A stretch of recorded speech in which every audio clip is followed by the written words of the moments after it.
Hello everyone, welcome to you all. So आज rotational motion को आगे बढ़ाते हुए कुछ और जानते हैं। लास्ट क्लास में हमने देखा था कि कुछ लिमिट्स होती हैं। अगर आप ये इक्वेशन लिख रहे हैं torque is equal to I omega और या torque is equal to I alpha और angular momentum of the system अगर आप आई ओमेगा लिख रहे हैं, ठीक है, तो इसकी लिमिटेशन क्या है? ये हमेशा वैलिड नहीं है। ये तभी वैलिड है जब बेसिकली एल और ओमेगा एक डायरेक्शन में हो, या फिर एल और ओमेगा एक डायरेक्शन में हो और टॉर्क एंड अल्फा एक डायरेक्शन में हो। ठीक है, एल और ओमेगा एक डायरेक्शन में हो और टॉर्क एंड अल्फा एक डायरेक्शन में हो। और ऐसा कब पॉसिबल है? ऐसा तभी पॉसिबल है when the axis of rotation, when the direction of axis of rotation is fixed during motion। तो ये कंडीशन लग जाती है अगर आप ये इक्वेशन यूज कर रहे हैं कि net external torque is equal to I alpha and net angular momentum of a body is equal to I omega. ठीक है, ये कंडीशन लग जाती है कि direction of the axis of rotation should be fixed during the motion. ठीक है, मतलब कि ऐसा कब पॉसिबल है? ऐसा देखिए, दो केसेस में पॉसिबल है। अगर ये बॉडी रोटेट कर रही है तो ये बॉडी या तो प्योर रोटेशन में है, या फिर अगर ये कंबाइंड मोशन भी कर रही है, मतलब रोटेशन प्लस ट्रांसलेशन भी कर रही है, तो देखिए इसका जो एक्सिस ऑफ रोटेशन है उसकी डायरेक्शन चेंज नहीं होगी। मेरा कहने का मतलब है कि सपोज ये बॉडी अगर इसके अबाउट इस प्लेन में ऐसे रोटेट कर रही है, ठीक है, तो ये तो पाइवोटेड जॉइंट के अबाउट रोटेट कर रही है। अगर जिस भी पॉइंट के अबाउट रोटेट कर रही है, अगर वो पॉइंट हमारा कैसा है, हिंज्ड जॉइंट है, तो देखिए हिंज्ड जॉइंट या पाइवोटेड जॉइंट, तो ये तो प्योर रोटेशन हो ही जाता है। तो इसमें तो एक्सिस ऑफ रोटेशन वो फिक्स है ही है। ठीक है, क्योंकि पॉइंट हमारा कैसा, जो एक्सिस पास हो रही है वो कहां से पास हो रही है? एक हिंज्ड जॉइंट से, और हिंज्ड जॉइंट है तो वो ऑब्वियसली मूव करेगा नहीं। ठीक है, तो एक्सिस ऑफ रोटेशन उसमें फिक्स हो जाती है। दूसरा केस क्या होता है? दूसरा केस है सपोज कि बॉडी अपने सेंटर ऑफ मास के अबाउट रोटेट कर रही है, बॉडी अपने सेंटर ऑफ मास के अबाउट रोटेट कर रही है और इसी डायरेक्शन में आगे भी मूव कर रही है। देखिए, जब ये फ्री टू मूव होगी, बॉडी जब फ्री टू मूव होगी, फ्री टू मूव कहने का मतलब है ट्रांसलेशन मोशन कर सकती है, तो फिर ये रोटेशन अपने सेंटर ऑफ मास के अबाउट ही करेगी। ठीक है, जब बॉडी फ्री टू मूव होगी, मतलब कि फिक्स्ड नहीं है, कहीं पाइवोटेड नहीं है, हिंज जॉइंट नहीं है, तब अगर ये कंबाइंड मोशन कर रही है, कंबाइंड मोशन में दोनों आएंगे, translational and rotational motion. Translational motion कर रही है और रोटेशनल मोशन भी कर रही है, तो उस केस में ये रोटेशन किसके अबाउट करेगी? उस एक्सिस के अबाउट करेगी जो कि इसके सेंटर ऑफ मास से पास हो रहा है। ठीक है, उस केस में भी आप torque is equal to net external torque is equal to ICM alpha and net angular momentum is equal to ICM omega लिख सकते हैं। लेकिन शर्त ये है कि आपकी जो एक्सिस ऑफ रोटेशन है, जो कि सेंटर ऑफ मास से पास कर रही है, इसकी डायरेक्शन ना चेंज हो।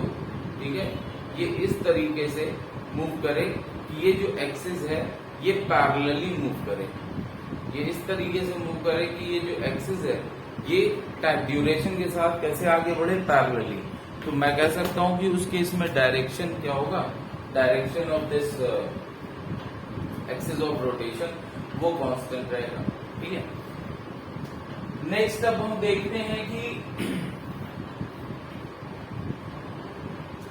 अब हम जनरल केस देखते हैं कि जनरल केस में क्या हो जाता है, मतलब where we can not use this equation, जहां हम ये इक्वेशन यूज नहीं कर सकते हैं, उस केस में एक्चुअली क्या हो रहा होता है। ठीक है, सो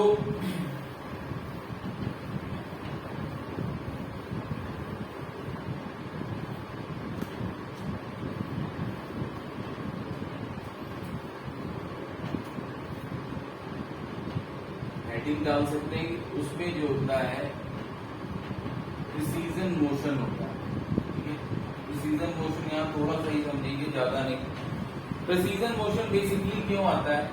प्रिसीजन मोशन इसलिए आता है क्योंकि रोटेटिंग बॉडी की एक इनहेरेंट टेंडेंसी होती है, मतलब एक रोटेटिंग बॉडी में एक स्टेबिलिटी की ओर बढ़ने के लिए, मतलब एक टेंडेंसी होती है रोटेटिंग बॉडी। फॉर एग्जांपल कि अगर मैं किसी भी बॉडी को, देखिए अगर मैं किसी भी बॉडी को, सपोज अगर मैं इस बॉडी को ऐसे रखता हूं तो ये तुरंत गिर जाएगी, ठीक है, ये कभी भी स्टेबल नहीं रहेगी। बट सपोज अगर मैं इसको थोड़ी देर सरफेस पे अगर मैं ऐसे करके इसको रोटेट करूं, ठीक है, ऐसे रोटेट करूं, आप लट्टू सपोज करिए, ठीक है, टॉप, तो अगर मैं टॉप को ऐसे रखता हूं तो देखिए वो तुरंत गिर जाता है। लेकिन अगर वही टॉप को मैं रोटेट कर दूं, ठीक है, टॉप मतलब लट्टू, अगर मैं लट्टू को रोटेट कर दूं, ठीक है, तो वो क्या होगा, वो स्टेबल हो जाएगा, मतलब वो एक पिन जो सरफेस पे वो स्टेबल रहेगा इस पोजीशन में, ठीक है। तो वो रोटेशन की ये प्रॉपर्टी है एक तरह से कि उसमें इनहेरेंट नेचुरली, मतलब प्राकृतिक तौर पे एक स्टेबिलिटी आ जाती है अगर बॉडी को हम रोटेट करते हैं, ठीक है। तो ये प्रिसीजन मोशन उसी स्टेबिलिटी को गेन करने का, ये प्रिसीजन मोशन क्या है? ये प्रिसीजन मोशन एक तरह से उसी स्टेबिलिटी को गेन करने का एक माध्यम है, ठीक है, या फिर एक उस स्टेबिलिटी को गेन करने में जो इफेक्ट आता है, जो प्राकृतिक तौर पे उस बॉडी में जो मोशन आता है, उस मोशन को हम क्या बोलते हैं? उस मोशन को हम बोलते हैं प्रिसीजन मोशन। लेकिन ये जिस कॉन्सेप्ट के कारण आता है उस कॉन्सेप्ट को हम थोड़ा पहले देख लेते हैं, ठीक है। इस कॉन्सेप्ट को देखने के लिए हमको थोड़ा सा एनालॉजी हम यूज करेंगे, किसके साथ? एनालॉजी फिर से देखेंगे between translational and rotational motion. Analogy between translational and rotational motion, ठीक है, ये थोड़ा सा समझेंगे।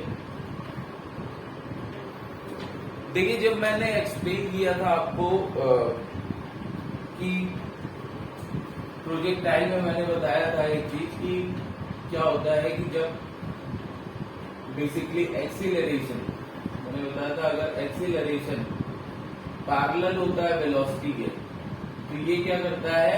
ये इंक्रीज इन मैग्नीट्यूड लाता है, magnitude of the velocity increase करता है। और अगर एक्सीलरेशन का कोई कंपोनेंट परपेंडिकुलर है वेलोसिटी के, तो ये क्या करता है? ये आपका डायरेक्शन में चेंज लाता है ना, डायरेक्शन में चेंज लाता है, ठीक है।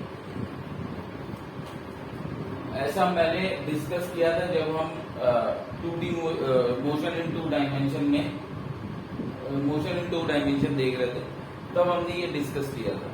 अब देखिए इसी को थोड़ा सा समझिए। अगर मैं डायनेमिक्स पोर्शन, मतलब कॉजेज ऑफ मोशन के लिए लिखूं, तो मैं लिख सकता हूं कि देखिए एक इसकी वजह से आता है, आई मीन अगर बॉडी के पास एक्सीलरेशन है तो उसके पास फोर्स भी होगा, तो मैं लिख सकता हूं वो फोर्स का वो कंपोनेंट जो कि पैरेलल होगा किसके? मोमेंटम के। देखिए मोमेंटम और वेलोसिटी दोनों क्या होंगे? एक डायरेक्शन में होंगे। फोर्स और एक्सीलरेशन दोनों एक डायरेक्शन में रहते हैं, ठीक है। तो फोर्स का वो कंपोनेंट जो पैरेलल होगा मोमेंटम के, लीनियर मोमेंटम के, वो क्या लाता है? वो लाता है चेंज इन मैग्नीट्यूड, ठीक है ना, change in magnitude of momentum.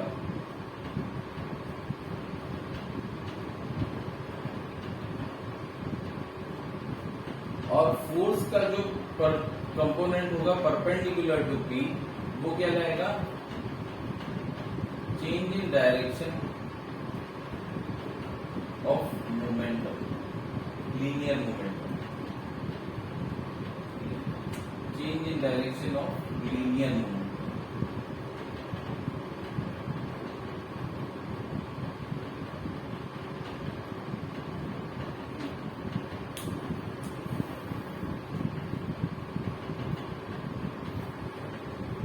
तो अगर सेम एनालॉजी में इसको रिलेट सेम एनालॉजी में यूज करूं, मतलब इसी के अनुरूप अगर मैं रोटेशनल मोशन में देखूं, इसी के अनुरूप अगर मैं रोटेशनल मोशन में देखूं, तो देखिए हमारे पास क्या आएगा कि रोटेशनल मोशन में फोर्स का एनालॉग क्या है, फोर्स के अनुरूप हमारे रोटेशनल मोशन में होता है टॉर्क। ठीक है, टॉर्क का वो कंपोनेंट जो कि किसके परपेंडिकुलर, किसके पैरेलल है एंगुलर मोमेंटम के। टॉर्क का वो कंपोनेंट जो कि एंगुलर मोमेंटम के पैरेलल है, तो वो देखिए क्या लाएगा, वो लाएगा हमारा चेंज इन मैग्नीट्यूड।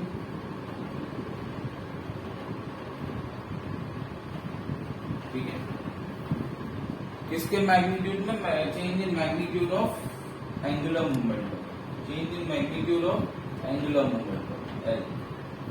और जो टॉर्क का कंपोनेंट हमारा परपेंडिकुलर होगा वो क्या लाएगा, चेंज इन डायरेक्शन ऑफ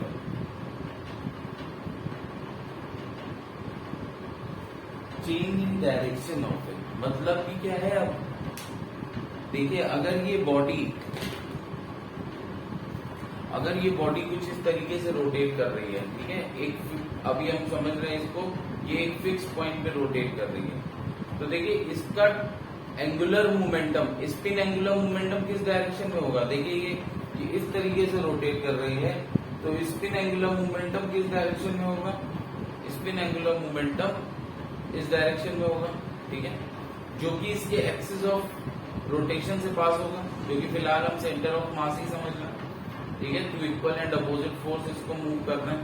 ठीक है, तो ये सेंटर ऑफ रोटेशन से पास हो रहा है, मतलब सेंटर ऑफ मास से, मतलब आईसीएम है। ठीक है, और क्या है, जो सेंटर ऑफ मास से पास हो रहा है दैट इज आईसीएम, तो आईसीएम ओमेगा हमारा क्या हो जाएगा, वो इस समय हमारा स्पिन एंगुलर मोमेंटम हो जाएगा, और वो किस डायरेक्शन में, इस डायरेक्शन में।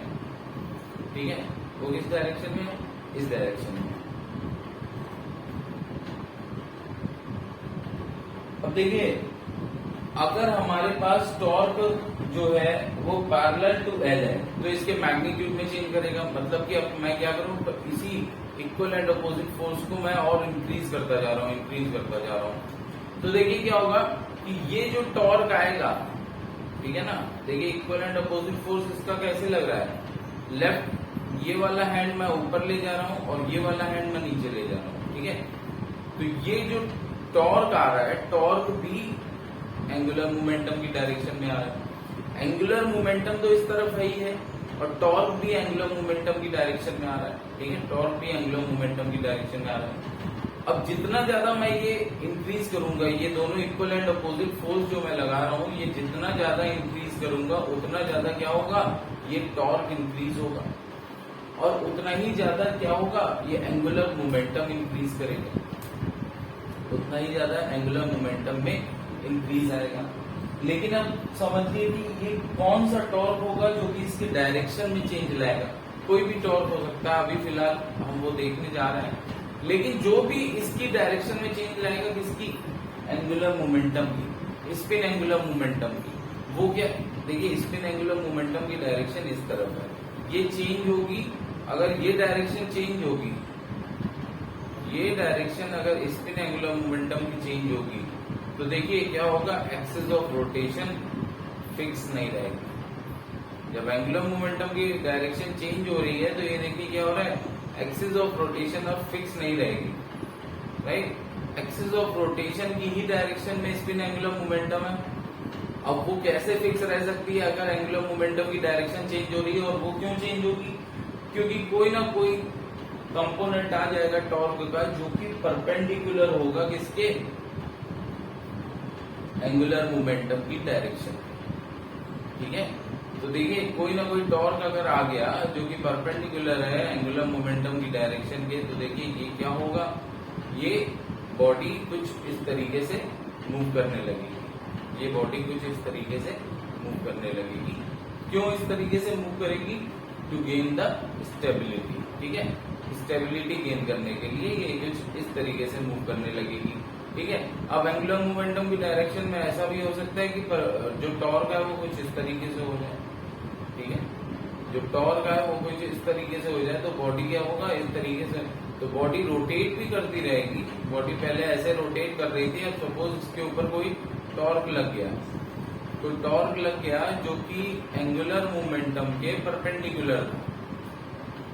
सपोज ये बॉडी जब रोटेट कर रही है, उसी समय मैंने इस पर या फिर किसी एक्सटर्नल फोर्स की वजह से, equal and opposite external force की वजह से ये बॉडी पे इस तरीके से टॉर्क लग जाता है। देखिए, ये बॉडी पे इस तरीके से टॉर्क लग जाता है, ठीक है। तो इस तरीके से टॉर्क लगने का मतलब क्या है? ये टॉर्क जो होगा नीचे की डायरेक्शन में होगा। बॉडी रोटेट कर रही है ऐसे, बॉडी रोटेट कर रही है ऐसे लगातार, उसी रोटेशन के ड्यूरेशन में टॉर्क ऐसे भी लग गया, वो रोटेशन होते होते टॉर्क इस बॉडी पर ऐसे भी लग गया। तो ये देखिए, ये टॉर्क डाउनवर्ड होगा, ये टॉर्क डाउनवर्ड होगा, तो ये देखिए, पर अब रोटेशन जब हो रहा था तो स्पिन एंगुलर मोमेंटम तो इस डायरेक्शन में था। अब जो नया टॉर्क आया इस फोर्स, इस इक्वल एंड अपोजिट फोर्स की वजह से, तो ये डाउनवर्ड हो गया, ये डाउनवर्ड हुआ, एल इस तरफ था, एंगुलर मोमेंटम इस तरफ था, स्पिन एंगुलर मोमेंटम, टॉर्क हमने जो अभी नया टॉर्क आया वो डाउनवर्ड हुआ। तो ये जो नया टॉर्क आया ये क्या एंगुलर मोमेंटम के परपेंडिकुलर हुआ, तो ये इसकी डायरेक्शन में चेंज लाएगा। कैसे?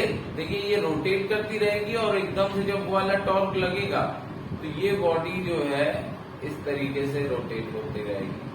बॉडी रोटेट कर रही है और वो वाला टॉर्क लगने की वजह से बॉडी क्या है, अपना प्लेन ऑफ रोटेशन चेंज कर देगी, ठीक है। और एक्सिस ऑफ रोटेशन देखिए, पहले ऐसे था और ऐसे हो जाएगा, क्यों? क्योंकि टॉर्क नीचे लग रहा है, राइट। तो ये जो एक्सिस ऑफ रोटेशन का घूमना होता है, ये जो एक्सिस ऑफ रोटेशन का घूमना होता है, इसी को हम लोग क्या बोलते हैं? Precision motion. Axis of rotation का जो घूमना होता है इसी को हम क्या बोलते हैं? प्रिसीजन मोशन, ठीक है। प्रिसीजन मोशन के बारे में बस थोड़ा सा कॉन्सेप्ट ही जानना है, ज्यादा कुछ नहीं, ठीक है। सपोज मैंने यहाँ पर क्या किया है, अपनी सीलिंग से, छत से मैंने क्या करा है, एक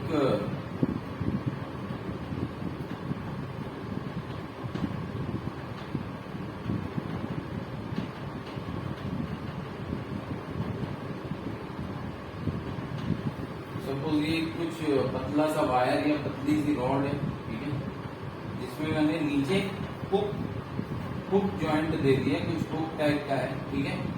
अब सपोज इसी हुक पे अगर मैं अब मैं क्या कर रहा हूँ, इस हुक पे अब मैं ये सपोज ये कोई एक और पतली रॉड है, ठीक है, इसके अदर एंड, इस एंड पे हुक है और इस एंड पे क्या है, इस एंड पे है आपका व्हील, ठीक है। ये क्या है? व्हील है, ठीक है, ये हमारा व्हील है।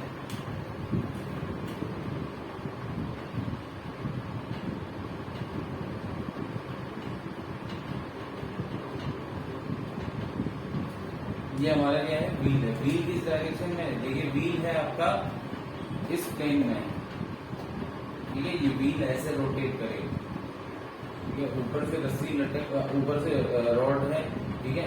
रॉड पे आपने क्या करा, ये वायर के थ्रू या जो भी आप समझिए, ये एक रिजिड बॉडी होगी, ठीक है। तो इसके थ्रू आपने क्या करा है, इसके थ्रू आपने हुक कर दिया है दोनों को, ठीक है। ये रॉड है, फिर आपका व्हील ऐसे है, ठीक है। इस व्हील को आपने पीछे रॉड के थ्रू इस जो सीलिंग से रॉड लटक रही है उस पे हुक कर दिया, हुक है दोनों, हुक जॉइंट, ठीक है। अब ये व्हील अभी रोटेट नहीं कर रहा था, सिर्फ आप अगर ऐसे रखेंगे तो आपको भी पता है कि ये क्या हो जाएगा, ये इस पोजीशन में ना रह के ये कैसा हो जाएगा, ये नीचे गिर जाएगा, ठीक है, और कुछ इस पोजीशन में आ जाएगा। अभी व्हील रोटेट नहीं कर रहा था, अगर आपने व्हील को बस ऐसे रखा है तो under gravity, under its own wait, अपने भार के चलते ये व्हील इस पोजीशन में स्टेबल नहीं रहेगा, ये आ जाएगा इस पोजीशन में, ठीक है, सीधा नीचे आ जाएगा। अभी व्हील रोटेट नहीं कर रहा है, ठीक है, तब की बात कर रहा हूं मैं कि आप इस पोजीशन में इसको स्टेबल नहीं रख सकते, ये गिर के नीचे आ जाएगा, ठीक है। लेकिन अब सपोज अगर आपने क्या करा, पहले इस व्हील को स्पिन मतलब रोटेट कर दिया, मतलब स्पिन, ये व्हील अपनी एक्सिस के अबाउट स्पिन कर रहा है, ठीक है, ये व्हील अपनी एक्सिस के अबाउट मान लीजिए पहले आपने अलग से इसको स्पिन दे दिया है अच्छा खासा, ठीक है, ये व्हील पहले अगर स्पिन कर रहा था, उसके बाद अब आप लाके अगर इसको लगाएंगे इस हुक पे, ये कभी नीचे नहीं गिरेगा। क्यों? अगर नीचे नहीं गिरेगा तो क्या करने लगेगा? नीचे नहीं गिरेगा क्योंकि मैंने बताया कि रोटेशन में क्या होता है, एक इनहेरेंट प्रॉपर्टी होती है टू गेन स्टेबिलिटी, और उस स्टेबिलिटी को गेन करने के लिए ये जो व्हील है ये आपका प्रिसीजन मोशन करने लगेगा, ठीक है। देखिए कैसे, जब आप इसको रोटेट करेंगे, ठीक है, तो सपोज अगर मैं ये हमारा एक्स वाई प्लेन है, एक्स वाई, ठीक है, जेड एक्सिस हमारी आउटवर्ड है। देखिए जो भी चीज आउटवर्ड होती है उसको हम कैसे दिखाते हैं, और जो भी चीज इनवर्ड होती है उसको हम दिखाते हैं इस तरीके से, क्रॉस। 3D में क्या करते हैं, ये अगर क्रॉस से मैं कुछ दिखा रहा हूं तो इसका मतलब है ये क्या है, inside the board, perpendicular to the white board और अंदर जा रहा है, और डॉट में क्या होता है, परपेंडिकुलर है व्हाइट बोर्ड के और बाहर आ रहा है। तो हमारी जेड एक्सिस जो है वो क्या है, बेसिकली जेड एक्सिस बाहर की तरफ आ गई, ठीक है, ये हमारी जेड एक्सिस है ब्लू कलर से, हाँ, ठीक है, आउटवर्ड। तो अब यहां पर अगर मैं देखूं तो देखिए ये रोटेट किस प्लेन में कर रहा है, ये रोटेट वाई जेड प्लेन में कर रहा है, ये व्हील रोटेट किस प्लेन में कर रहा है, वाई जेड प्लेन में कर रहा है, ठीक है। तो एक्सिस ऑफ रोटेशन इसका क्या हो गया, एक्स एक्सिस के पैरेलल, जो कि कहां से पास होगा, इसके सेंटर ऑफ मास से पास हो रहा है, ठीक है, व्हील के बिल्कुल सेंटर से पास हो रहा है, और मैं मान ले रहा हूं ये यूनिफॉर्म है, तो इसका ज्योमेट्रिकल सेंटर क्या हो जाएगा, सेंटर ऑफ मास, तो यहां से ये पास कर रहा है, ये हमारी क्या हो जाएगी, ये एक्स एक्सिस हो गई, मतलब एक्स एक्सिस के पैरेलल है, जो भी समझिए, ठीक है। तो एक्सिस ऑफ रोटेशन ये हो गई। अब सपोज अगर ये व्हील हमारा क्या था, क्लॉकवाइज मोशन कर रहा है, ओमेगा कैसा है, या थोड़ा ओमेगा अगर अंदर ना लेके बाहर लेंगे तो समझाना इजी होगा, क्योंकि डायरेक्शन एल की इधर आ जाएगी, अदरवाइज एंगुलर मोमेंटम की डायरेक्शन, स्पिन एंगुलर मोमेंटम की डायरेक्शन पीछे की तरफ होगी, ठीक है। तो बेटर है कि मैं सिंपलिसिटी समझाने में दिक्कत ना हो, डायग्राम अच्छे से बन सके, इसलिए ये किया, नथिंग एल्स। तो देखिए ये ओमेगा जो है, ओमेगा क्या है, spin angular velocity. Spin angular velocity क्या हो गया, स्पिन एंगुलर वेलोसिटी, कोई बॉडी स्पिन कर रही है अपनी किसी एक एक्सिस के around, that is spin angular velocity. तो ओमेगा जो है आपका क्या है, इस तरीके से है, एंटी क्लॉकवाइज। मेरी तरफ खड़े होकर देखेंगे तो ये देखिए एंटी क्लॉकवाइज, ठीक है। तो ओमेगा अगर एंटी क्लॉकवाइज है और मोशन इस तरफ हो रहा है, तो स्पिन एंगुलर मोमेंटम भी क्या होगा, स्पिन एंगुलर मोमेंटम भी आपका, मैं बना दे रहा हूं डायरेक्शन,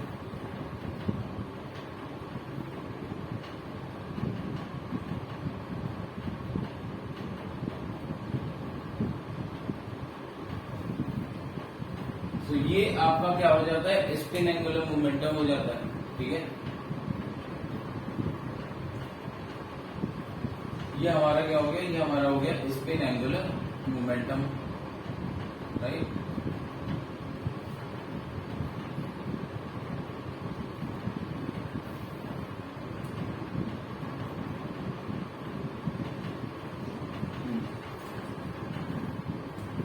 तो बेसिकली अगर मैं बात करता हूं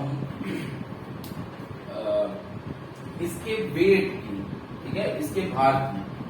अब वो क्या करेगा, देखिए पहले ये क्या था, जब ये मूव नहीं कर रहा था, ये मूव नहीं कर रहा था तो कोई स्पिन एंगुलर मोमेंटम था नहीं प्रेजेंट, ठीक है, स्पिन एंगुलर मोमेंटम कोई था नहीं वहां पर। तो ये क्या हो रहा था, वेट के चलते, अपने वेट के चलते ये नीचे आ जा रहा था। उस समय वेट कर क्या रहा था, वेट एक्चुअली देखिए यहाँ पर जो इसका लग रहा है mg, वो इसको नीचे क्यों ले आ रहा था, क्योंकि देखिए वो इस पॉइंट के अबाउट, जहां पे ये दोनों हुक ज्वाइंट हैं, इस पॉइंट के अबाउट, पॉइंट ओ अगर इसको मान लें, या फिर सपोज हुक ज्वाइंट एच मान लें, ठीक है, तो ये अपने एच पॉइंट के अबाउट ये क्या कर रहा था, एक टॉर्क दे रहा था, ठीक है। अगर ये मैं डिस्टेंस r मान लेता हूं, तो ये देखिए ये टॉर्क दे रहा था mg/r, ठीक है, ये mg/r टॉर्क दे रहा था। उस टॉर्क के चलते ये क्या हो रहा था, ये बॉडी रोटेट करके, किसके अबाउट रोटेट करके, इस एक्सिस के अबाउट, जो कि पास हो रही है through and through point H से, इस एक्सिस के अबाउट रोटेट करके ये नीचे आ जा रहा था। लेकिन जैसे ही आपने क्या करा, जैसे ही आपने इसको रोटेट कर दिया, सॉरी, इसको एंटी क्लॉकवाइज रोटेट कर दिया, ठीक है, इसको एंटी क्लॉकवाइज व्हील को रोटेट करा, अब आपने जब जाके लगाया तो देखिए क्या होगा, ये स्पिन एंगुलर मोमेंटम क्या है, स्पिन एंगुलर मोमेंटम बॉडी का रोटेशन की वजह say about its own axis वो इस तरफ है, ठीक है। और अब देखिए क्या होगा, जब आपने जैसे इसको लगाया तो ये जो mg टॉर्क है, ये जो mg का टॉर्क है h के अबाउट, ठीक है ना, वेट का जो टॉर्क है h के अबाउट, उसकी डायरेक्शन क्या होगी, r क्रॉस f। इसके अबाउट देखना है तो देखिए r इस तरफ हो गया, क्रॉस f इस तरफ हो गया, डाउनवर्ड।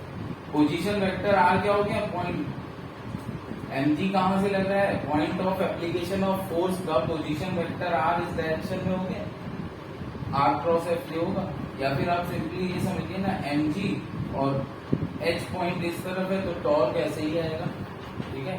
तो टॉर्क ऐसे आएगा, तो ये वाला टॉर्क जो होगा बेसिकली mg का टॉर्क जो होगा mgr, वो कैसे लगेगा, वो आपका लगेगा इनटू द प्लेन, ठीक है।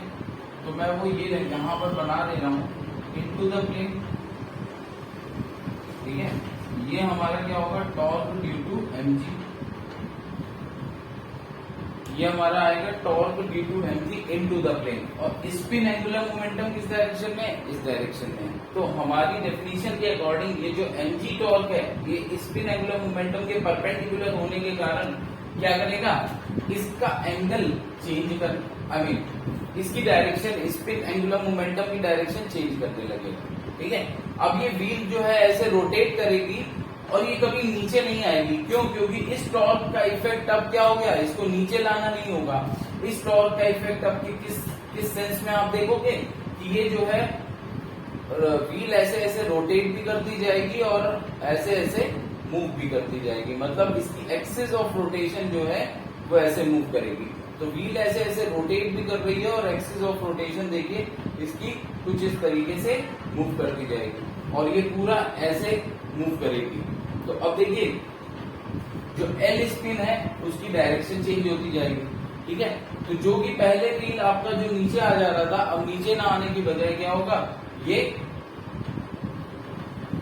ये जो है एक्स जेड प्लेन में भी मूव करने लगेगा और एक्स जेड प्लेन में जो रोटेट करेगा वही रोटेशन क्या होगा, प्रिसीजन रोटेशन, ठीक है। जहां पर हम बात करते हैं किसकी, एक्सिस ऑफ रोटेशन की एंगुलर वेलोसिटी की। तो जो एक्सिस ऑफ रोटेशन की एंगुलर वेलोसिटी होगी वही होती है हमारी ओमेगा प्रिसीजन, ठीक है। एक्सिस ऑफ रोटेशन जब हमारी मूव करने लगेगी तो वही हमारी क्या हो जाती है, ओमेगा प्रिसीजन। देखिए इसका जो प्रिसीजन मोशन है क्या है, ये एक्स जेड प्लेन में है, राइट, एक्स जेड प्लेन में है।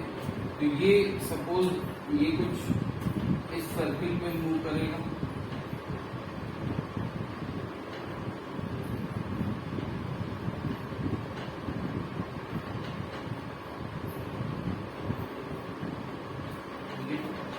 ये जो एंगुलर मूवमेंट ये बेसिकली क्या है, पूरा रोटेट करेगा इस एक्सिस। ये मैं बोल सकता हूँ ये जो एक्सिस ऑफ रोटेशन है ये कैसे मूव कर रही है, ये आपका जो रेड कलर वाला है ये आपका कैसा दिखाया गया है, ये एक्सजेड प्लेन में दिखाया गया है, ये आपका एक्सजेड प्लेन में, ठीक है।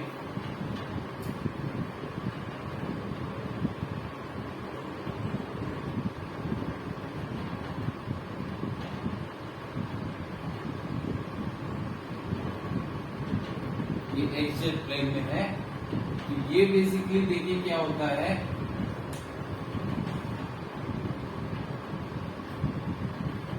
जब ये एक्सिस ऑफ रोटेशन मूव कर रही है तो देखिए कुछ यहाँ एच पॉइंट पे, जो कि अभी इसके लिए क्या हो जाएगा, सेंटर ऑफ रोटेशन हो जाएगा। एच पॉइंट पे ये कुछ एंगल सब्सटेंड करेगा, ये कुछ एंगल मूव करेगा, ठीक है। तो अब अगर मैं थोड़ा सा उसको देखिए, जितना एंगल ये मूव करेगा क्या एक्सिस ऑफ रोटेशन, उतना ही एंगल ये क्या ये मूव कर जाएगा, स्पिन एंगुलर मोमेंटम, ठीक है। उतना ही angle spin angular momentum move कर जाएगा, ठीक है। तो सपोज कि ये जो आपका स्पिन एंगुलर मोमेंटम है वो इनिशियली, अब देखिए ये वाला जो टॉर्क है ये इसके मैग्नीट्यूड में तो चेंज लाएगा नहीं, ठीक है। फॉर द टाइम बीइंग मैं एल स्पिन को एल लिख ले रहा हूं, ठीक है। अब ये टॉर्क जो टॉर्क mg है ये मैग्नीट्यूड में तो चेंज लाएगा ही, ठीक है। ये मैग्नीट्यूड में चेंज लाएगा नहीं, तो ये लेंथ भी सेम रहेगी, ये लेंथ भी सेम रहेगी, एंगुलर मोमेंटम की एल ही रहेगी, ये वेक्टर की, ठीक है। और ये एंगल सपोज d5 मूव कर रही है। देखिए बात समझिए, d5 कौन सा एंगल है, जो ये एक्स जेड एक्सिस पे मूव कर रहा है, ये एक्स जेड एक्सिस पे जो मूव कर रहा है ये d5 एंगल है, ठीक है। तो ये d5 एंगल सपोज मूव कर जाता है किस टॉर्क की वजह से, mgr टॉर्क की वजह से, ठीक है। तो ये देखिए ये हमारा क्या हो जाएगा, ये हमारा हो जाएगा डेल्टा एल, ठीक है। हम सिर्फ अभी मैग्नीट्यूड की बात कर रहे हैं, डायरेक्शन की बात नहीं कर रहे हैं। क्यों? क्योंकि हमको क्या निकालना है, हमको प्रिसीजन ओमेगा पी निकालना है, प्रिसीजन एंगुलर वेलोसिटी की बात कर रहे हैं। Precision angular velocity omega P, spin angular momentum L, और टाउ, कौन सा टाउ, परपेंडिकुलर, मतलब जो टॉर्क जो टॉर्क परपेंडिकुलर है किसके, स्पिन एंगुलर मोमेंटम के, इनके बीच में हम रिलेशन अगर देखें तो देखिए इस टॉर्क की वजह से, ये टॉर्क आया है परपेंडिकुलर, इसकी वजह से क्या हुआ, ये व्हील जो है अपने एक तो स्पिन एंगुलर मोमेंटम के साथ साथ ये क्या है, प्रेसीजन रोटेशन करने लगा, ठीक है। ये प्रेसीजन मोशन होने लगा इसका। तो ये जो प्रेसीजन मोशन हो रहा है वो हो रहा है आपका एक्सजेड प्लेन में, वो हो रहा है आपका एक्सजेड प्लेन। तो एक्सजेड प्लेन में ये एंगल कितना चलता है, d5। एक्सजेड प्लेन में ये एंगल कितना चलता है, d5, ठीक है। तो देखिए जितना एक्सिस मूव करेगा, एक्सिस के साथ साथ क्या चल रहा है, स्पिन एंगुलर मोमेंटम, क्योंकि spin angular momentum along the axis of rotation होता है, तो स्पिन एंगुलर मोमेंटम उसी डायरेक्शन में मूव कर रहा है। तो ये जो डेल्टा एल है, इसको अगर मैं थोड़ी देर के लिए डेल्टा एल में, अगर ये एंगल d5 है तो चेंज इन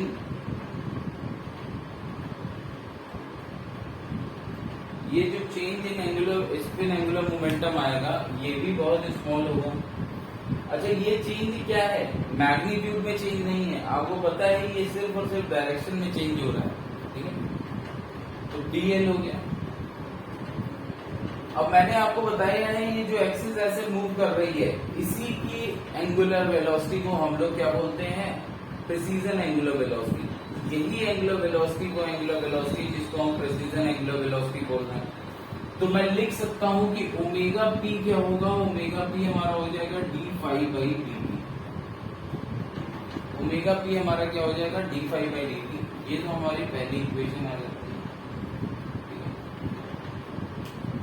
दूसरी इक्वेशन यहां से हम बनाएंगे। देखिए यहां से आपको ये क्लियर हो रहा होगा कि d5 को मैं क्या लिख सकता हूं, d5 को मैं लिख सकता हूं dl/l,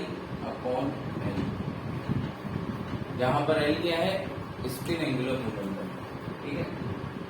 dl/l, d5 है क्या, बेसिकली डी फाई है क्या? डी फाई है हमारा एंगल, ठीक है। ये हमारी एक तरह से रेडियस हो गई और ये हमारी आर्क हो गई, क्योंकि डीएल बहुत ही स्मॉल चेंज है।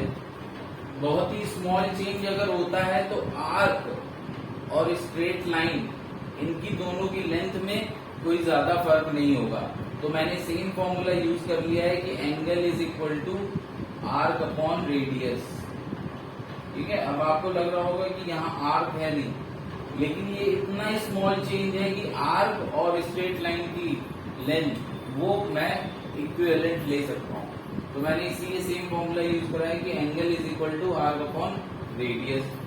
तो यहाँ पर डी फाई क्या हो जाएगा? डीएल बाई एल हो गया, ठीक है। अब देखिए, मैंने आपको लास्ट क्लास में, खैर उससे पहले भी हम ये चर्चा कर चुके हैं कि डीएल एक्चुअली टॉर्क क्या होता है? टॉर्क होता है डीएल अपॉन डीटी, और ये किसी भी केस में वैलिड होता है ना। Torque is equal to DL upon DT, ये किसी भी केस में वैलिड होता है, ठीक है। तो यहाँ पर देखिए, यहाँ पर बेसिकली हमारा जो टॉर्क है वो कौन सा है? Tau perpendicular. टाउ परपेंडिकुलर की ही वजह से ये डीएल चेंज आ रहा है, डायरेक्शन में ही तो चेंज आ रहा है, सिर्फ मैग्नीट्यूड में कहाँ आ रहा है। तो इस डीएल को मैं क्या लिख सकता हूँ? इस डीएल को मैं लिख सकता हूँ टाउ एम जी, है ना। Tau M G is equal to DL by DT यहाँ पर हो जाएगा, ठीक है। तो यहाँ से डीएल की वैल्यू क्या आ जाती है? यहाँ से डीएल की वैल्यू आ जाती है because tau M G is equal to DL by DT, therefore DL is equal to tau M G into DT, ठीक है।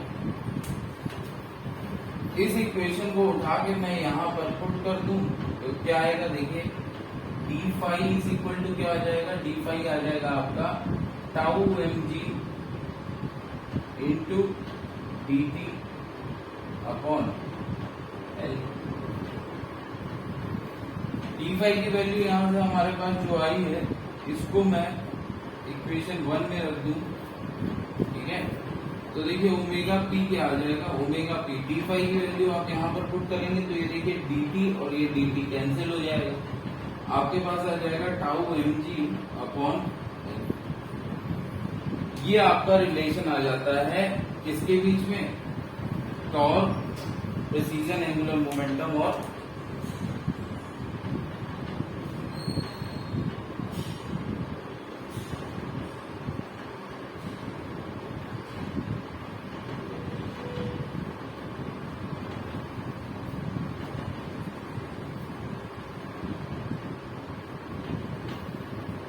तो मैं यहां से ये भी लिख सकता हूं कि देखिए ओमेगा पी, ये टॉर्क अभी एमजी के कारण है, ये टॉर्क इस केस में एमजी के कारण है, लेकिन किसी और केस में ये किसी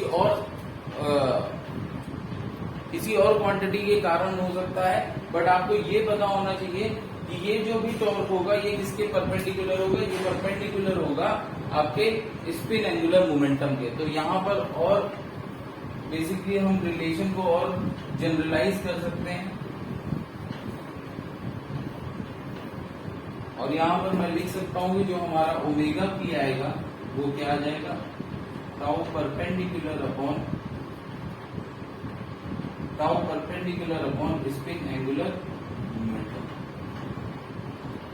ये हमारा रिलेशन हो जाता है। इनकेस आपसे अगर कभी प्रेसीजन एंगुलर वेलोसिटी पूछ लेता है कुछ दो चीजें देके, तो आप सिंपली ये फॉर्मूला लगाएंगे और आंसर आ जाएगा, ठीक है। It's a simple but it's a tough concept, ठीक है। थोड़ा सा टफ कॉन्सेप्ट होता है, इसलिए पूरा ही छोड़ दिया जाता है। आने के चांसेस बहुत कम है, लेकिन बस आएगा भी तो इतना।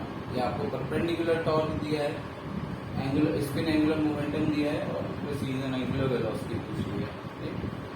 मोस्टली इसमें थ्योरी बेस्ड क्वेश्चन आ जाते हैं, ठीक है।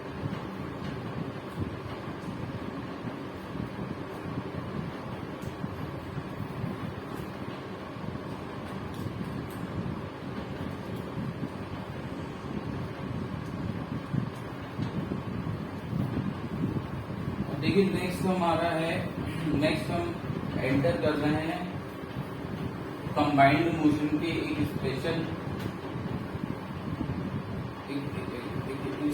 इलस्ट्रेशन में बेसिकली एग्जाम ये आपका होता है rolling motion, right. Rolling motion जब भी हो रहा है तो देखिए आपको ये क्लियर होगा रोलिंग क्या होता है। तो रोलिंग में बस एक चीज हमको ध्यान रखनी है कि रोलिंग मोशन जिस समय होता है उस समय एक्सिस ऑफ रोटेशन की डायरेक्शन नहीं चेंज हो रही है। रोलिंग मोशन अगर हमारा स्ट्रेट लाइन में हो रहा है तो फिर एक्सिस ऑफ रोटेशन की डायरेक्शन चेंज नहीं होगी।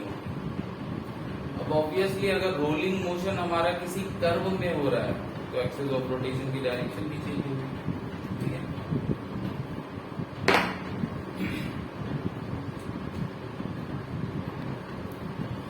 लेकिन हम जब भी किसी कंबाइंड मोशन को देखते हैं तो हमने सीखा है कि क्या करते हैं बेसिकली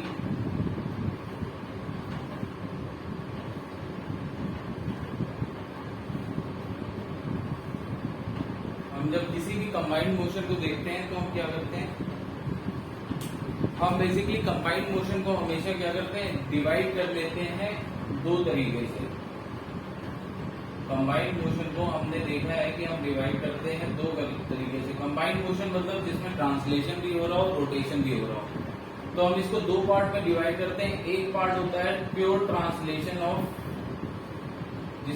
जिसमें हम क्या करते हैं देखते हैं कि pure translational motion of centre of mass और प्योर रोटेशनल मोशन इसका अबाउट सेंटर ऑफ मास, ठीक है। तो इसको दो अलग अलग तरीके से देखते हैं। एक तो प्योर ट्रांसलेशन हो रहा है about of the centre of mass, और एक क्या हो रहा है pure rotational motion about the centre of mass, ठीक है।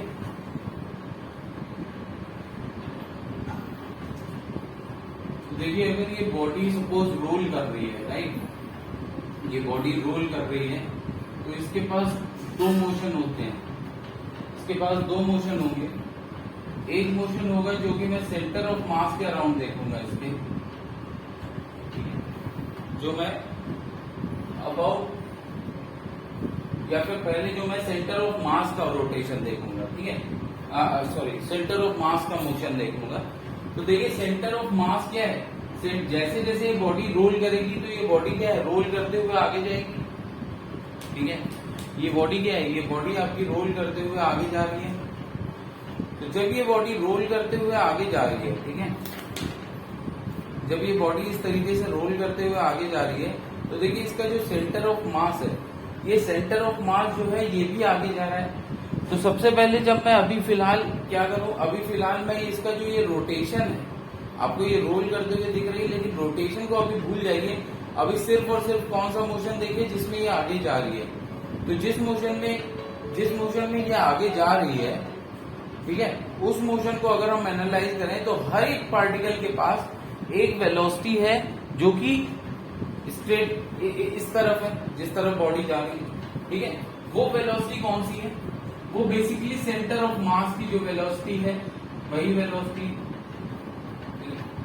ये बॉडी एज अ होल आगे भी मूव कर रही है, ट्रांसलेशनल मोशन भी कर रही है। तो हमने देखा था कि अगर पूरी बॉडी का मोशन हम क्या है सेंटर ऑफ मास के हिसाब से देख सकते हैं, सेंटर ऑफ मास के मोशन को एनालाइज कर सकते हैं कि सेंटर ऑफ मास हमारे स्ट्रेट लाइन में जा रहा है। अब अगर सेंटर ऑफ मास की वेलोसिटी VCM जो है वो इस डायरेक्शन में है, तो यही सेम वेलोसिटी हर एक पार्टिकल के पास होगी जो कि बॉडी रोल कर रही है उसमें, ठीक है। तो हर एक पार्टिकल के पास क्या होगा, ये वेलोसिटी होगी, ठीक है।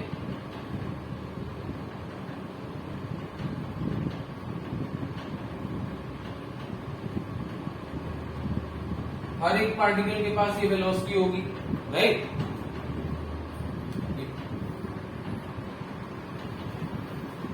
और देखिए इसके साथ आपका क्या है, इसके साथ आप इसको देखेंगे सेंटर ऑफ मास पे बैठ के। और जब आप सेंटर ऑफ मास पे बैठ के देखेंगे, ठीक है, इसके साथ आप क्या देखेंगे, इसके साथ आप देखेंगे जब सेंटर ऑफ मास पे बैठ के आप इसको देखेंगे तो देखिए क्या होगा, ये VCM तो अब रह नहीं जाएगा, अब क्या रहेगा, सेंटर ऑफ मास के अबाउट आपके पास इसके पास रहेगा सिर्फ और सिर्फ ओमेगा। सेंटर ऑफ मास पे अगर बैठ के हम देखेंगे तो इसके पास क्या रह जाएगा, ओमेगा। देखिए जब यहाँ पर देख रहे हैं, जब हम दूर से खड़े होके इस बॉडी का मोशन देख रहे हैं तो हमको ट्रांसलेशनल मोशन पे जब हम सिर्फ कॉन्सेंट्रेट कर रहे हैं तो हर एक पार्टिकल के पास क्या है, अपनी सेंटर ऑफ मास के वेलोसिटी है। जो वेलोसिटी सेंटर ऑफ मास की है वो हर एक पार्टिकल की है यहाँ पर, ठीक है। और जब मैं सेंटर ऑफ मास पे बैठ के देख रहा हूँ, सेंटर ऑफ मास पे बैठ के देख रहा हूँ, तो ये बॉडी फिर मुझे क्या है, ये बॉडी मुझे ट्रांसलेशनल मोशन करते दिख ही नहीं रही है। ये सिर्फ और सिर्फ क्या कर रही है, रोटेशनल मोशन कर रही है सेंटर ऑफ मास के अबाउट, ठीक है। ये सिर्फ और सिर्फ रोटेशनल मोशन कर रही है सेंटर ऑफ मास के अबाउट। तो उस केस में देखिए हर पार्टिकल की वेलोसिटी क्या हो जाएगी, अगर ये हमारा आर है, रेडियस आर है, तो ये हो जाएगा ओमेगा आर, ठीक है। यहां पर भी इसके पास क्या आ जाएगी, ओमेगा आर, लेकिन टेंजेंशियल। हर पार्टिकल के पास क्या हो जाएगा, टेंजेंशियल वेलोसिटी आ जाएगी ओमेगा आर।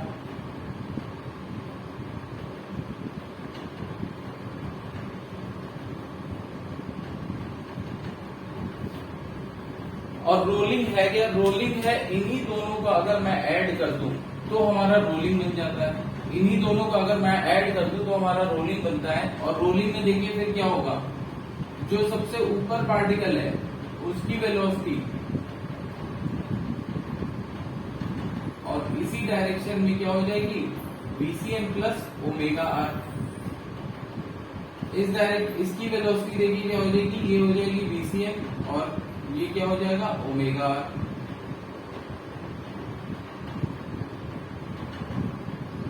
इस पार्टिकल की वेलोसिटी देखिए क्या हो जाएगी, ये हो जाएगी आपकी ओमेगा आर और VCM आपकी देखिए इस डायरेक्शन में थी। और इस पार्टिकल की वेलोसिटी अगर देखें तो ये आएगी आपकी ओमेगा आर और VCM इस डायरेक्शन में, ठीक है। तो रोलिंग के टाइम में किसी भी पार्टिकल के पास अगर मैं वेलोसिटी देखूं तो कुछ इस तरीके से होगी। और इनका जो रिजल्टेंट आएगा, जैसे ये पार्टिकल का रिजल्टेंट क्या आएगा, रिजल्टेंट वेलोसिटी कुछ इस डायरेक्शन में आएगी।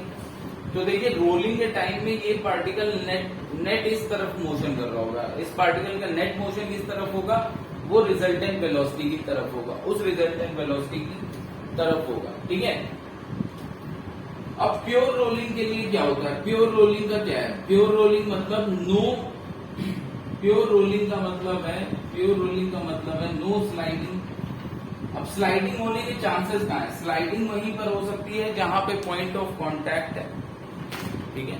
स्लाइडिंग वहीं पर हो सकती है, ये देखिए ये प्योर रोलिंग है। स्लाइडिंग यहीं पर हो सकती है जहां पर पॉइंट ऑफ कांटेक्ट है, ठीक है। तो अब देखिए स्लाइडिंग क्या है, ये आगे जा रहा था और यहाँ पे ये स्लिप भी कर रहा है, ठीक है। ये आगे जा रहा था और यहाँ पर ये स्लिप भी कर रहा है, ठीक है। तो अगर मैं स्लिपिंग या स्लाइडिंग को नेग्लेक्ट करूं तो प्योर रोलिंग की कंडीशन क्या हो जाएगी, प्योर रोलिंग की कंडीशन हो जाएगी कि जो पॉइंट ऑफ कांटेक्ट है,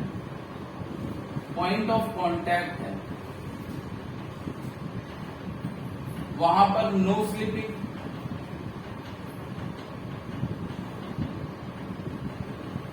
ठीक है। नो स्लिपिंग मतलब कि कोई रिलेटिव मोशन नहीं होगा। पॉइंट ऑफ कांटेक्ट जो है वहां पर कोई स्लिपिंग नहीं हो रही है। कोई स्लिपिंग ना होने का मतलब क्या है कि जो कांटेक्ट पॉइंट है उसका रिलेटिव मोशन 0 होना चाहिए, नहीं तो क्या है स्लिपिंग होने लगेगी। स्लिपिंग होने लगेगी तो मतलब कुछ ना कुछ रिलेटिव मोशन आ गया, ठीक है। तो पॉइंट ऑफ कांटेक्ट में अगर नो स्लिपिंग है तो रिलेटिव मोशन वहां पर क्या है, रिलेटिव मोशन 0 है, या आप कह सकते हैं नो रिलेटिव मोशन, ठीक है।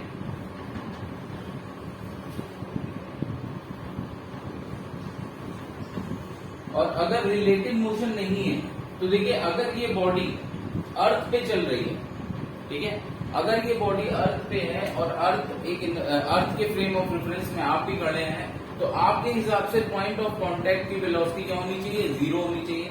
ठीक है, अगर ये बॉडी अर्थ पे रोल कर रही है, अगर ये बॉडी अर्थ पे रोल कर रही है, तो इस कॉन्सेप्ट के हिसाब से जो पॉइंट ऑफ कांटेक्ट अर्थ पे टच कर रहा होगा, उस पॉइंट ऑफ कांटेक्ट की नेट वेलोसिटी क्या होगी, 0 हो जाएगी। ठीक है, उस पॉइंट ऑफ कांटेक्ट की नेट वेलोसिटी 0 हो जाएगी। तो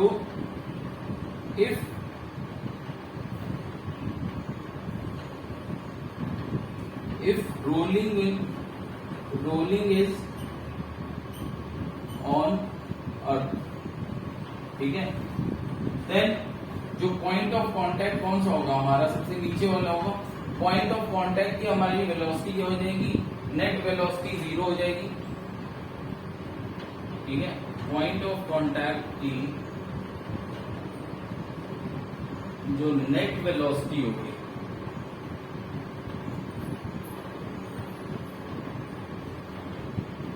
पॉइंट ऑफ कांटेक्ट की जो नेट वेलोसिटी होगी वो क्या हो जाएगी, 0 हो जाएगी। तो मैं ये बोल सकता हूं कि VCM माइनस आर ओमेगा, या VCM माइनस ओमेगा आर, या फिर ओमेगा आर माइनस VCM, जो भी बड़ा है। ठीक है, इसलिए मैंने मॉड में पुट कर दिया इसको। ये हमारा क्या हो जाएगा, 0 हो जाएगा। ठीक है, ये हमारा क्या हो जाएगा, 0 हो जाएगा। और देखिए यहां से हमारा क्या आ जाएगा, VCM is equal to omega R. तो ये हमारी कंडीशन क्या हो जाती है, प्योर रोलिंग की कंडीशन हो जाती है। जो सेंटर ऑफ मास की वेलोसिटी है वो ओमेगा आर के बराबर होगी। ये हमारी प्योर रोलिंग की कंडीशन है, जहां पे आर क्या है, आर है रेडियस ऑफ द रोल, जो बॉडी रोल कर रही है उसकी रेडियस। ठीक है,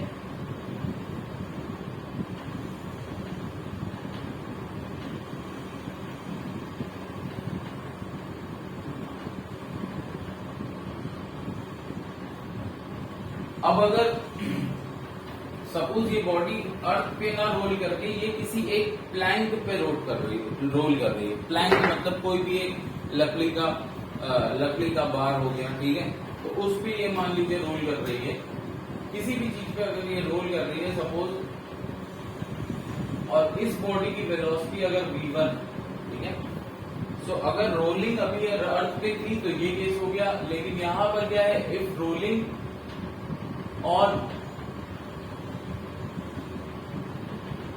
on a plank moving with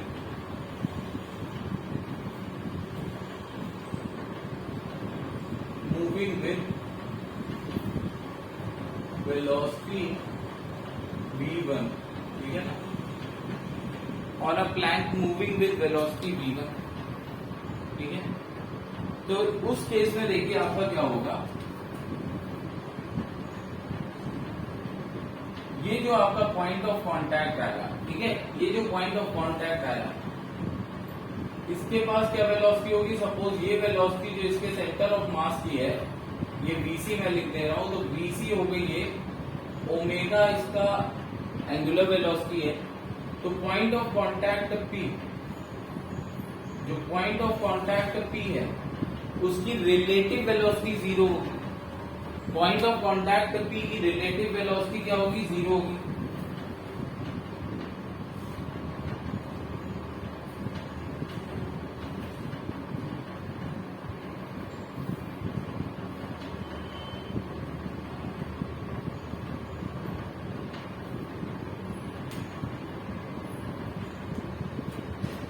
तो देखिए यहां पर क्या हो जाएगा, यहां पर हो जाएगा VC minus omega R is equal to, sorry, suppose ये VC माइनस ओमेगा आर आगे की तरफ आ जाता है, तो रिलेटिव वेलोसिटी जब आप देखेंगे पॉइंट P की, किसके रिलेटेड, ये प्लैंक के रिलेशन में देखेंगे, तो देखिए ये वेलोसिटी v1 इस तरफ देंगे, तो v1 should be equal to हो जाना चाहिए क्या, VC माइनस ओमेगा आर। ठीक है, v1 should be equal to VC minus omega R. ठीक है,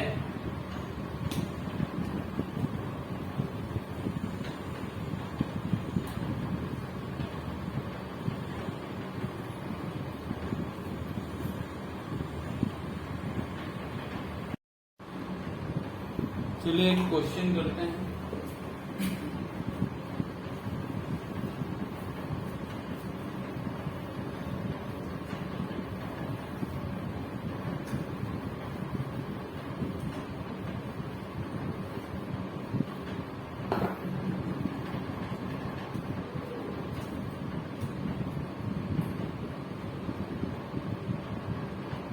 A disk of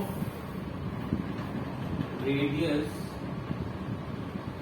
r rolls without slipping.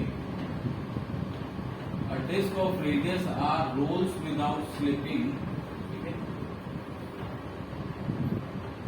on a rough horizontal floor. On a rough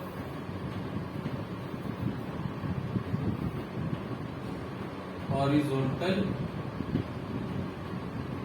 floor. If the velocity of the center of mass is v naught,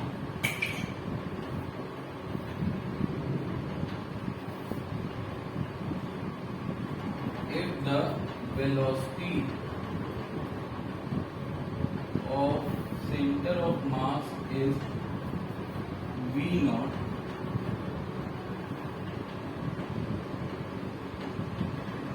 then find the velocity of point P.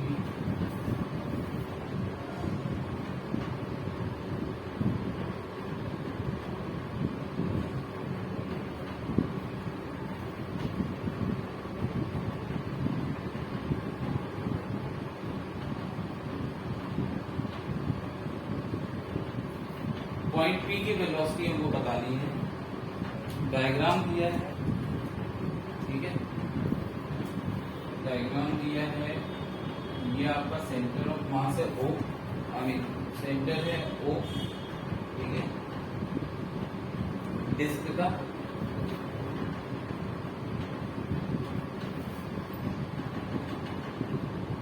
ये point P है, ये O है, OP दिया गया है r/2, ठीक है, और एंगल ये दिया गया है थीटा,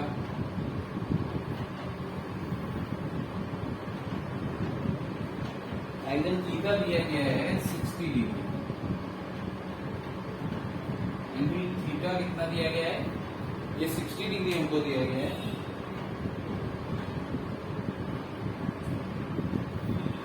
ओपी दिया गया r/2 और एंगल थीटा दिया गया है 60 डिग्री, और सेंटर ऑफ मास की वेलोसिटी दी गई है v नॉट, और कहा गया है कि क्या, कि रोल्स विदाउट स्लिपिंग, ठीक है, इट रोल्स विदाउट स्लिपिंग, और VCN दिया गया है v नॉट, ठीक है। तो हमसे पॉइंट P का ये पूछा गया है क्या होगा। तो देखिए अब इतना तो क्लियर है, ये है कि अगर मैं इसको देखूं तो अगर ये रोल्स विदाउट स्लिप कर रहा है, तो देखिए इस पॉइंट ऑफ कांटेक्ट जो होगा, पॉइंट ऑफ कांटेक्ट में सपोज ये ओमेगा ऐसे, अगर ओमेगा क्लॉकवाइज है, ठीक है, क्लॉकवाइज मान लिया, तो देखिए v नॉट जो velocity of the centre of mass है वो v नॉट इसकी भी होगी नीचे जो पॉइंट ऑफ कांटेक्ट है, और ओमेगा r इसको इस तरफ मिल जाएगी, ठीक है। तो because the body rolls without slipping, because this जो हमको दी गई है, this is rolling without slipping, तो इसकी कंडीशन क्या होती है, इसकी कंडीशन होती है therefore v naught is equal to omega, या v naught minus omega r is equal to 0, and v naught is equal to क्या हो जाएगा, ओमेगा, ठीक है। तो ये हमारा एक रिलेशन आ जाता है, v naught is equal to omega. अच्छा, अब यहाँ पर पॉइंट P की वेलोसिटी देखें, तो देखिए पॉइंट P की वेलोसिटी क्या होगी, पॉइंट P की जो वेलोसिटी आएगी,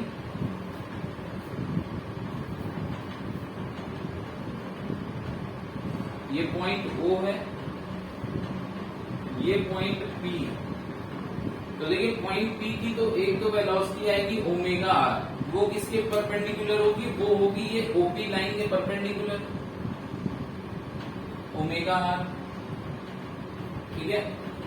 और पॉइंट P की एक और वेलोसिटी है जो कि पैरेलल टू हॉरिजॉन्टल है, जो कि क्या है वो v नॉट, क्योंकि जो सेंटर ऑफ मास की वेलोसिटी है वो हर एक पार्टिकल को मिलती है, ठीक है।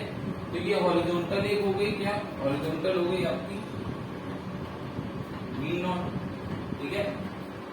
अब देखिए आपको ये एंगल कितना दिया गया है 60 डिग्री, मतलब वर्टिकल का और इसका एंगल 60 है, तो ये एंगल भी कितना हो जाएगा 60, ठीक है। ये हॉरिजॉन्टल लाइन इसके परपेंडिकुलर है और ये वाली लाइन इसके परपेंडिकुलर है, तो जो एंगल दो लाइंस के बीच में होता है वही एंगल उन दोनों लाइंस के परपेंडिकुलर लाइंस के बीच में भी होता है, राइट। ये थ्योरम है, जो एंगल किसी दो लाइन के बीच में होगा वही एंगल उन दोनों लाइंस के परपेंडिकुलर जो लाइन होंगी उन दोनों परपेंडिकुलर लाइन के भी बीच में सेम एंगल होगा, ठीक है। तो अब ये देखिए ये v नॉट हो गया ओमेगा आर, ओमेगा आर है क्या, ओमेगा आर v नॉट के बराबर है, तो मैं पुट कर सकता हूं कि जो पार्टिकल p की वेलोसिटी आएगी, तो अगर वेलोसिटी डायग्राम अगर अलग से बनाऊं या फिर सिंपल है यहीं पर आप सिंपल लिखिए, वेलोसिटी ऑफ पार्टिकल p ये क्या आ जाएगा under root of v naught square plus omega R square plus 2 v naught omega R cos 60 degree, ठीक है। 2 v naught omega R cos 60 degree,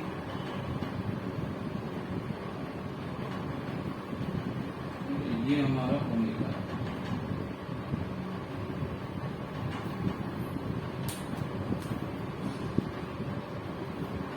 अब ओमेगा आर हमारा है क्या v नॉट, तो वो पुट कर देते हैं, तो देखिए क्या हो जाएगा v naught square plus v naught square plus 2 v naught square cos 60, cos 60 की वैल्यू क्या होती है, कॉस 60 हमारा हो जाएगा 1/2, राइट।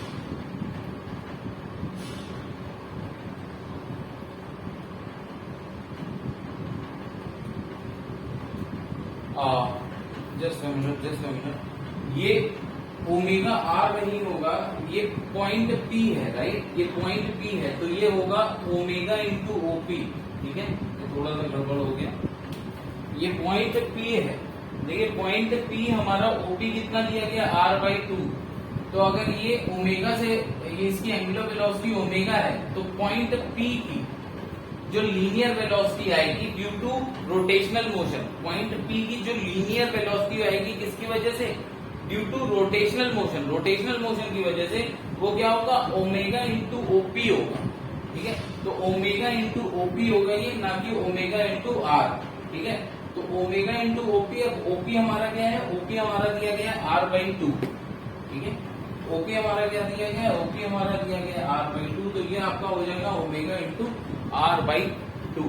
तो यहाँ पर देखिए ओमेगा इंटू R/2 का होल स्क्वायर, तो ओमेगा R/2 का होल स्क्वायर होगा और ये ओमेगा R/2 होगा, ठीक है।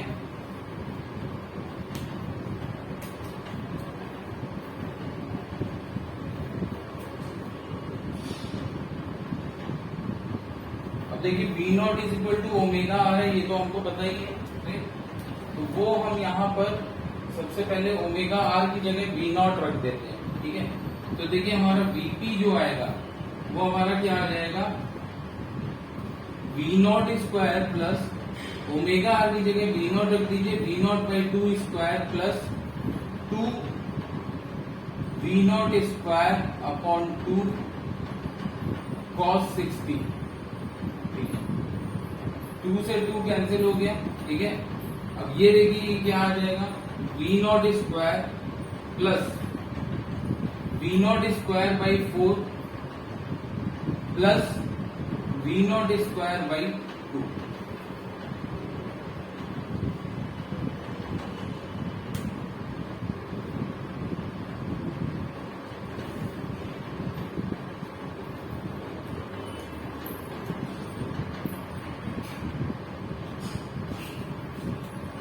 तो देखिए ये आ जाएगा आपका अंडर रूट सॉल्व करेंगे ये 4, ठीक है। 4 4v0 square plus v0 square plus 2v0 square.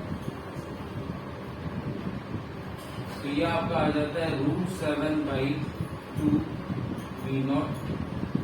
ठीक है, v0 बाहर आ गया, 2 बाहर आ गया अंडर रूट से, और ये √7 का √7, सो √7 v0/2। This is your answer. अब देखिए रोलिंग फ्रिक्शन अगर है, मतलब ऐसा नहीं है कि अगर रोलिंग हो रही है तो फ्रिक्शन है नहीं, क्योंकि मैंने क्या बताया प्योर रोलिंग क्या होती है। प्योर रोलिंग होती है जब रिलेटिव मोशन क्या होता है, रिलेटिव मोशन 0 होता है। ठीक है, relative motion at the of the point of contact, point of contact का रिलेटिव मोशन क्या होता है, 0 होता है।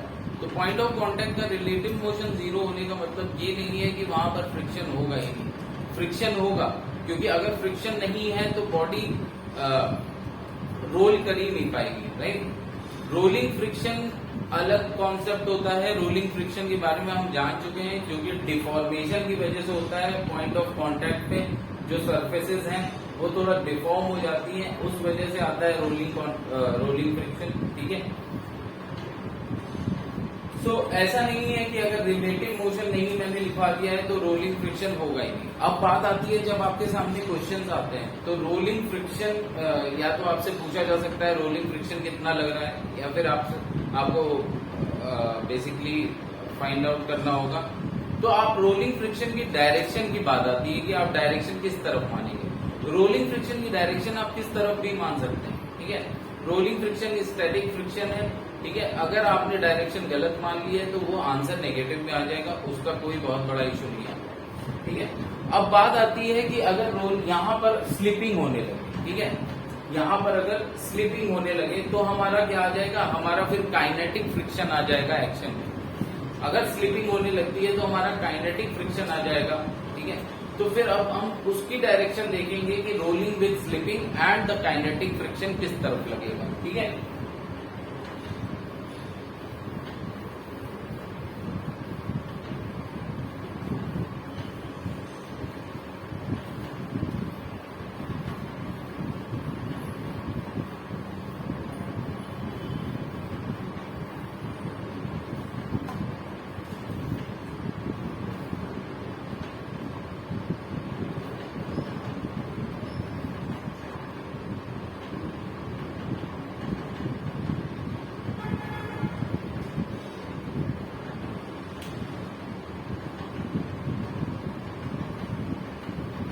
तो देखिए स्लिपिंग किस किस केस में हो सकता है।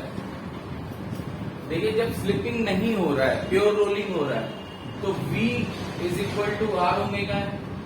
ठीक है, V = R ओमेगा है। अब स्लिपिंग के लिए फिर दो केसेस बचते हैं, कौन सा, या तो V < R ओमेगा हो जाए, या फिर V < R ओमेगा हो जाए।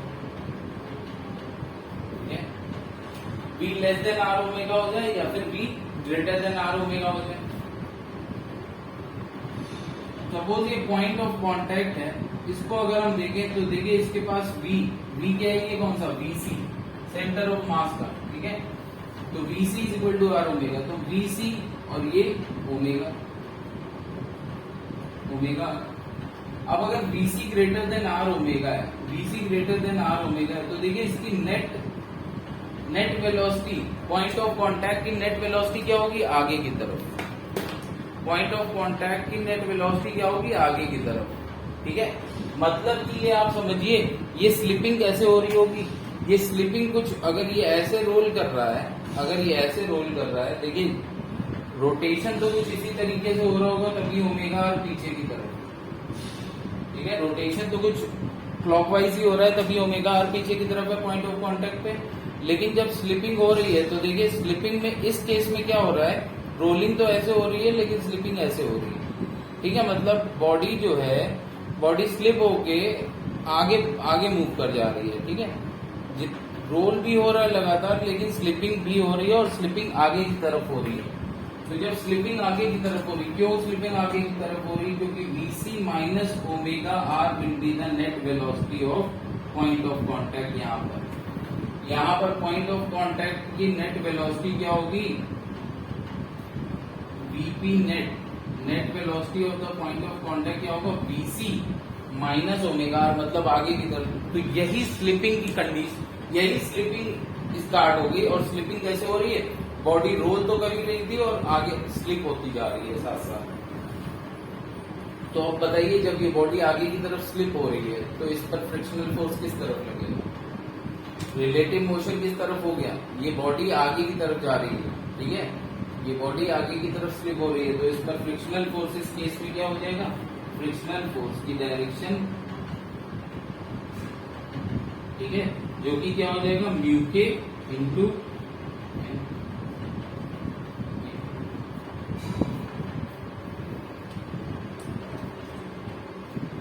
और अगर स्लिपिंग आपकी देखिए, अगर स्लिपिंग आपकी पीछे की तरफ हो रही है जैसे इस केस में, क्योंकि इस केस में देखिए क्या है, BC कम है और ओमेगा आर ज्यादा है,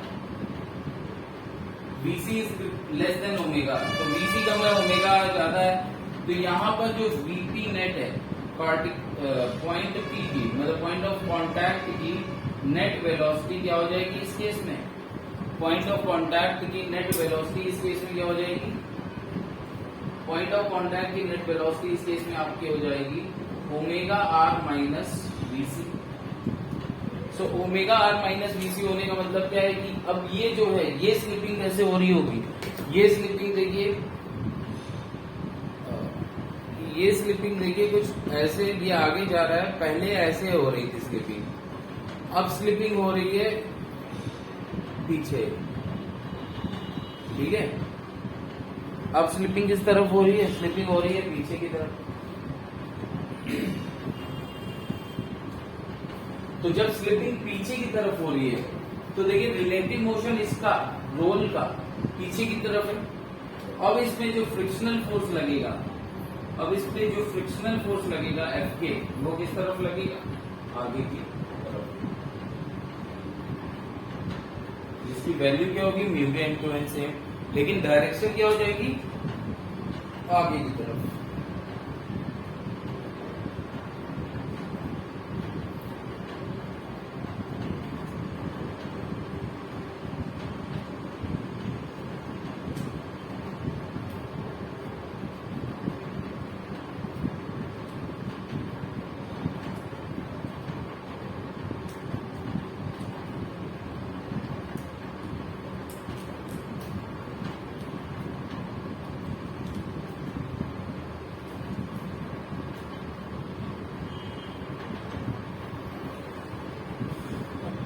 चलिए रोलिंग मोशन, आई थिंक आपको रोटेशनल एंड एक टेबल बनानी है, rotational dynamics and translational dynamics के बीच की एनालॉजी की, ठीक है।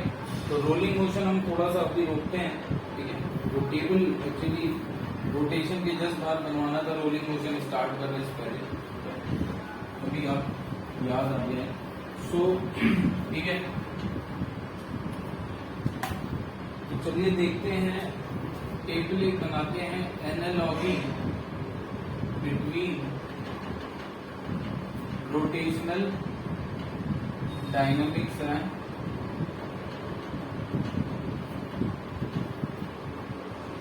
ट्रांसलेशनल डायनामिक्स, या फिर linear dynamics, whatever you want to say, translational dynamics.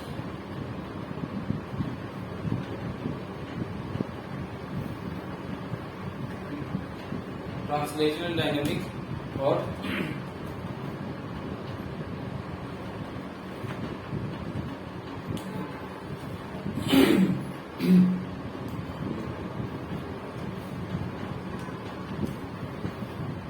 देखिए इस तरफ लिखेंगे हम क्वांटिटी, ठीक है, क्वांटिटी लीनियर, उस क्वांटिटी का लीनियर में क्या मतलब है, लीनियर या फिर ट्रांसलेशनल डायनामिक्स में वो क्या है, और इधर रोटेशनल में उसके करस्पॉन्डिंग क्या है। फॉर एग्जांपल, जैसे कि सबसे पहली क्वांटिटी हमारी आती है इनर्शिया, सबसे पहली हमारी क्वांटिटी आती है इनर्शिया, ठीक है। तो इनर्शिया लीनियर में क्या होता है, मास के द्वारा रिप्रेजेंट करते हैं, ठीक है, और रोटेशनल में जो इनर्शिया है वो क्या है, मूवमेंट ऑफ इनर्शिया, ठीक है। रोटेशनल में जो इनर्शिया है वो क्या है, मूवमेंट ऑफ इनर्शिया। अब न्यूटन सेकेंड लॉ अगर मैं देखूं तो न्यूटन से सेकेंड लॉ,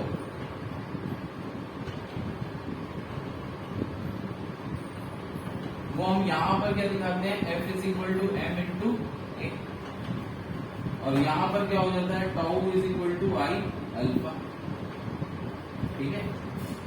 लेकिन ये कब वैलिड है, ये हमको क्लियर हो चुका है, ठीक है। अब अगर न्यूटन सेकेंड लॉ हम दूसरे फॉर्म में लिखें तो देखिए F इज इक्वल टू क्या होता है, dp by dt change in rate of change of momentum, ठीक है। और यहाँ टॉर्क क्या होता है, rate of change of angular momentum, ठीक है। तो ये हमारा पर्टिकुलर केस में वैलिड है, और ये हमारा क्या है, ये हमारा हमेशा वैलिड है, ठीक है। ये हमेशा वैलिड है ऑलवेज, ठीक है। जबकि ऊपर वाला torque is equal to I alpha, ये हमारा क्या है, पर्टिकुलर केस में वैलिड। अब अगर वर्क की बात करें, ठीक है, तो वर्क क्या होता है, यहां पर हमारा वर्क होता है F डॉट ds और उसका इंटीग्रेशन, ठीक है। वर्क अगर मैं देखूं लीनियर ट्रांसलेशनल डायनेमिक्स में, तो वो हमारा क्या होता है, F डॉट ds। यहां पर हमारा वर्क होता है टाउ डॉट डी थीटा, ठीक है। टॉर्क और एंगुलर डिस्प्लेसमेंट का डॉट प्रोडक्ट, ये हमारा वर्क हो जाता है इसमें रोटेशनल मोशन। सिमिलरली अगर मैं काइनेटिक एनर्जी की बात करता हूँ, तो काइनेटिक एनर्जी देखिए क्या होती है, काइनेटिक एनर्जी हमारी यहाँ पर होती है हाफ mv², ठीक है। और यहाँ पर हमारी काइनेटिक एनर्जी क्या हो जाएगी, रोटेशनल मोशन के लिए हाफ आई, ये हम प्योर रोटेशन की बात कर रहे हैं, रोलिंग वोलिंग अभी कुछ नहीं, प्योर रोटेशन की बात कर रहे हैं, तो उस केस में क्या हो जाएगा, हाफ आई ओमेगा स्क्वायर, ठीक है।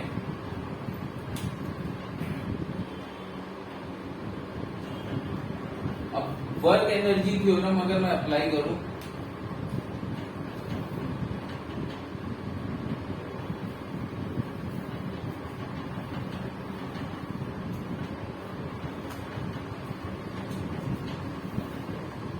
Work energy theorem, work energy theorem क्या बताता है, वर्क एनर्जी थ्योरम हमको देता है relationship between work done and kinetic energy. तो यहाँ पर क्या होता है, वर्क डन जो होता है that is equal to change in kinetic energy, ठीक है। और यहाँ पर जो काइनेटिक एनर्जी होती है वो होती है लीनियर वाली। यहाँ पर यही वर्क डन जो होगा वो क्या हो जाएगा, चेंज इन काइनेटिक एनर्जी, कौन सी वाली, रोटेशनल वाली, ठीक है। यहाँ पर वर्क डन जो होगा change in kinetic energy, rotation.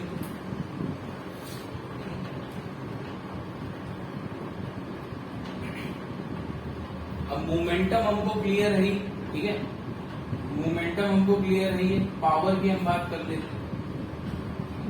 Power देखिए यहाँ पर क्या होती है, यहाँ पर पावर होती है F डॉट वी,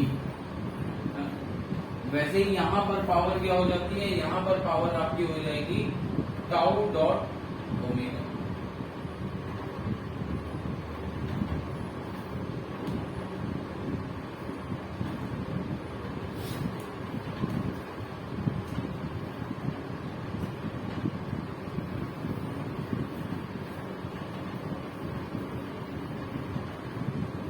देखिए इम्पल्स मोमेंटम थ्योरम हमने पढ़ी थी लीनियर उसमें ट्रांसलेशनल मोशन में हमने पढ़ा था इम्पल्स मोमेंटम थ्योरम, ठीक है। इम्पल्स मोमेंटम थ्योरम, देखो इम्पल्स मोमेंटम थ्योरम में बेसिकली यहाँ पर हमने लीनियर में देखा था कि इम्पल्स क्या होता है। इम्पल्स हमारा होता है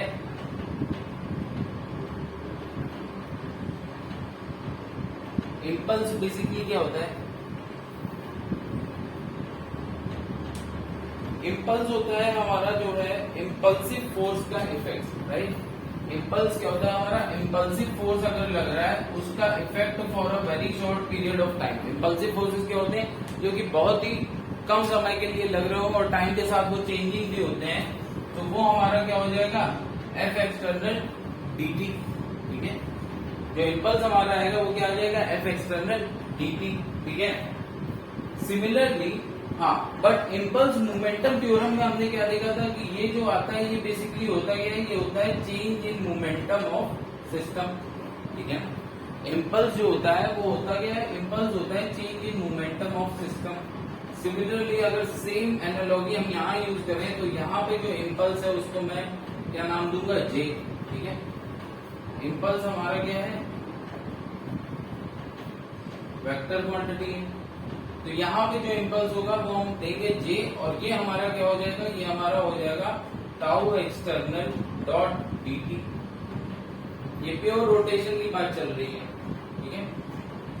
और ये क्या हो जाएगा, delta L system,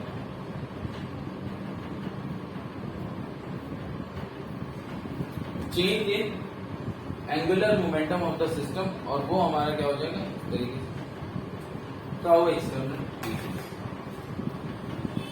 So that's it for today. Thank you very much.